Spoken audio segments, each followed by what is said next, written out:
getting screened for something is supposed to be easy, simple. That's really our definition of screening.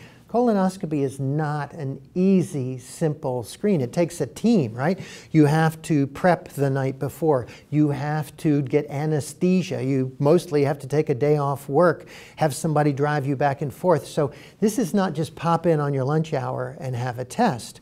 So all of those things make it difficult for a patient to be screened. And of course, all of those things we hear as why people didn't get screened. I didn't have time, I couldn't take off time, nobody could drive me.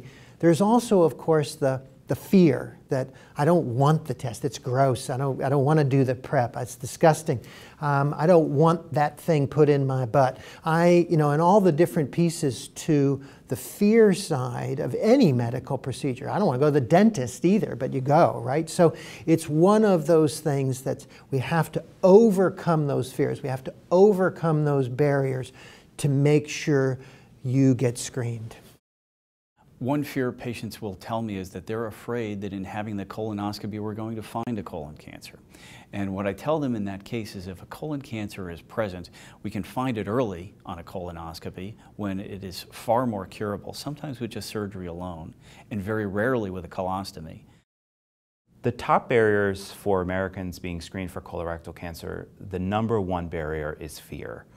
It is the fear of the unknown. It's the fear of anesthesia. It's the fear of, obviously, for some people, whether we're talking about machismo, et cetera, of having something stuck where the sun don't shine, to be honest.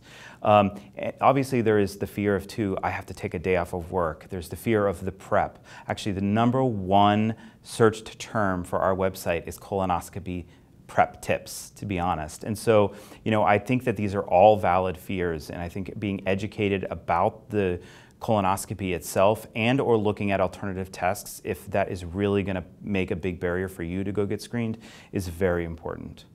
If someone comes to me and says, well, I don't want to do that, I'm not doing that test, what I often say is, first I'd go to the personal. So my mom was diagnosed at age 56, 6 years after that colonoscopy was recommended for her. She would be alive today. She would have seen me.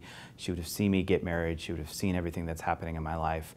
But for other people, I tell them to look at their children or their parents or their husband or their spouse. And this is a 90% preventable disease.